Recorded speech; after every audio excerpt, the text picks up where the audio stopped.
Hey, it's Andre, and well, 2020 is going to be freaking awesome.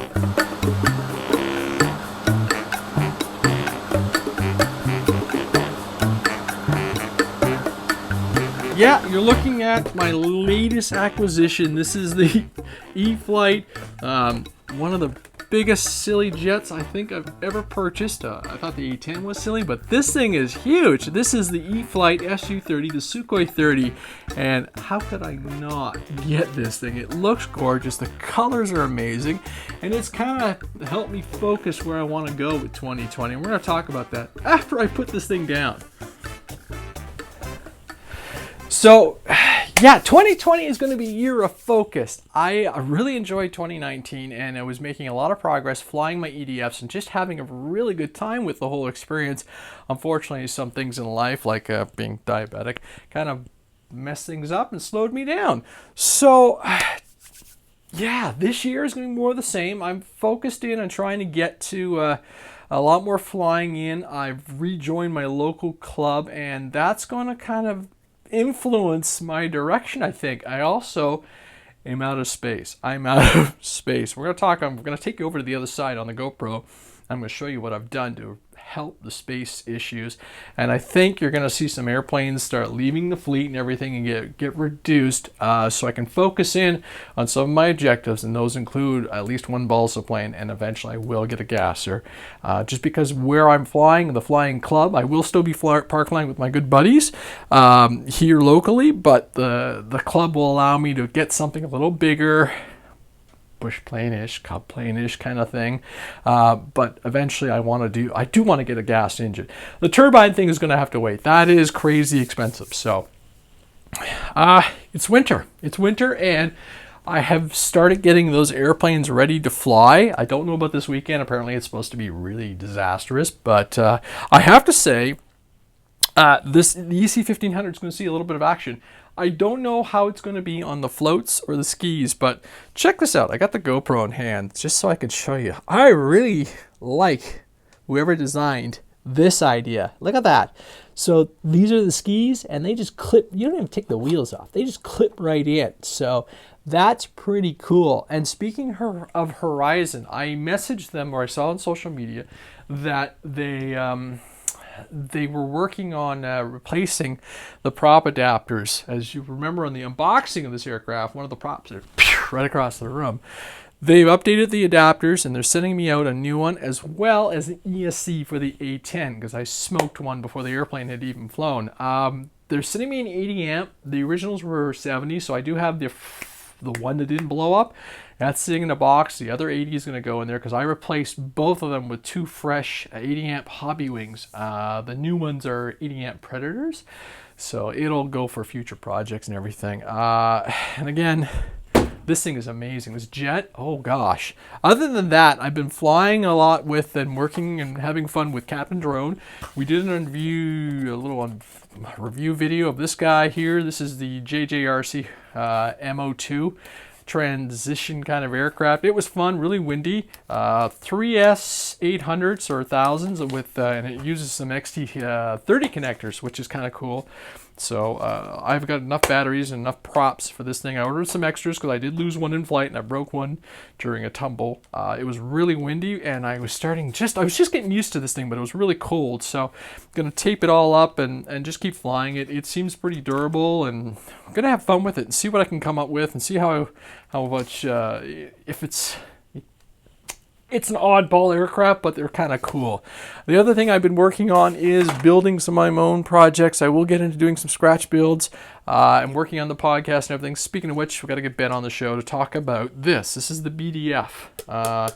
This will be coming out eventually through the flight test community, and basically it's a ducted housing for a 6S or 4S powered multi-rotor motor, and so me being the devious person that I am, I took Ben's design and I did a really poor combination in, these are some EDF's housings.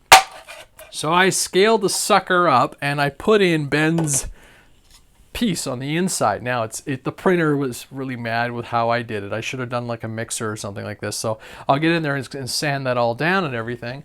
And I think I think this will be fun, and my goal is to make an airliner. And I went with this because I wanted the toughness, because I'm going to be landing on the actual duct's piece, so I've kind of beefed up the print a bit.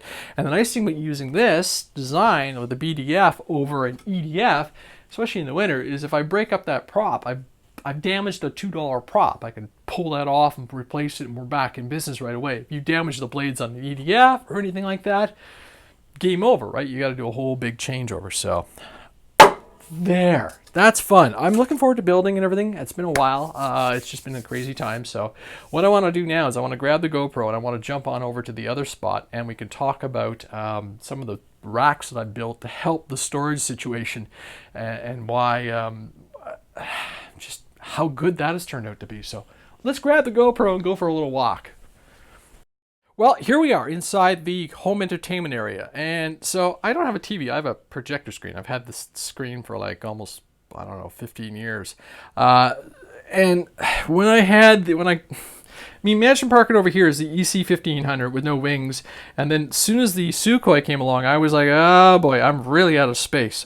So I've had the other jet rack for a while, and the Warbird rack obviously for a long time, and these are just 2x4s with 10-inch rails, and these are just they're Home Depot, Lowe's, whatever. And so I looked at the design and said, okay, let's make a custom height. And that's like 2 pieces of 2x4, 24-inch rails. Those are a little bit longer because of the size of the jet. So the whole thing is customizable. And then you'll see, obviously, on the Warbird, the World War II ones, it's reversed because of the way the aircrafts are designed. So very flexible, lots of options, and it allows me to store both jets. They don't touch. Obviously, the A-10's got its own special one for transport, and it needed it. And actually, in the back of the jet rack, if you look back there, you'll see the A-10 wings, and then below is where I store the 1500 wings. But I'm tending to leave the 1500 wings on because those little thumb screws are absolutely annoying. So what I'm going to do here is I'm actually going to go grab the Sukhoi, and I'm going to dump that back on the rack, because you'll see how it works and how nice it is. But there's the flex jet. It's not touching anything. All the control surfaces are nice and happy.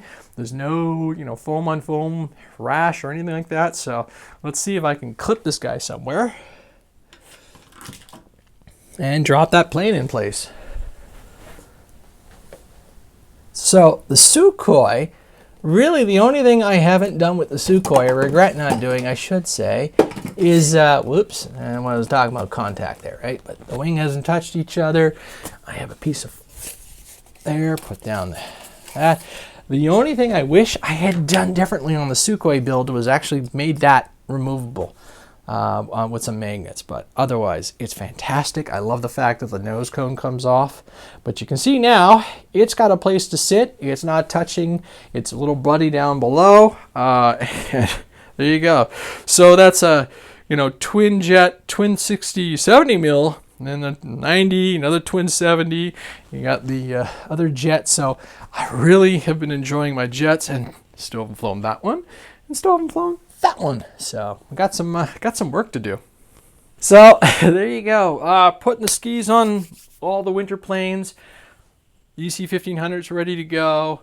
The Mamba's ready to go. I'll get the Tundra and the Giant Tundra all set. Like I said, because I'm back with the flying club, I'm hoping to fly some of the bigger planes out there. I don't know how it's going to be in the summer for the jets and everything, but we'll see. My goal is just basically to slow down the acquisition of planes, enjoy what I have, enjoy the projects I have, enjoy the hobby, enjoy the podcast, enjoy everything about it. I will be in Ohio again this summer for Flight Fest, which is fantastic news. So 2020 is looking up. I've got a bunch of wings to finish. I've got a lot to do. But I've also learned that I need to do it at my pace for my own enjoyment, which is the whole purpose of the hobby. So thanks for tuning in. Thanks for the ongoing subscribers. Hi, welcome. I will try to do more frequent videos. I don't know if you'll see a lot of Friday flying updates, but at least I will try and jump in front of the cameras and spend the post-production time, try and do some more live stuff. And as the winter progresses, I'm sure you're going to see the build badge becoming very active and very busy. So again, I'm Andre. Thanks for watching. Have a fantastic weekend.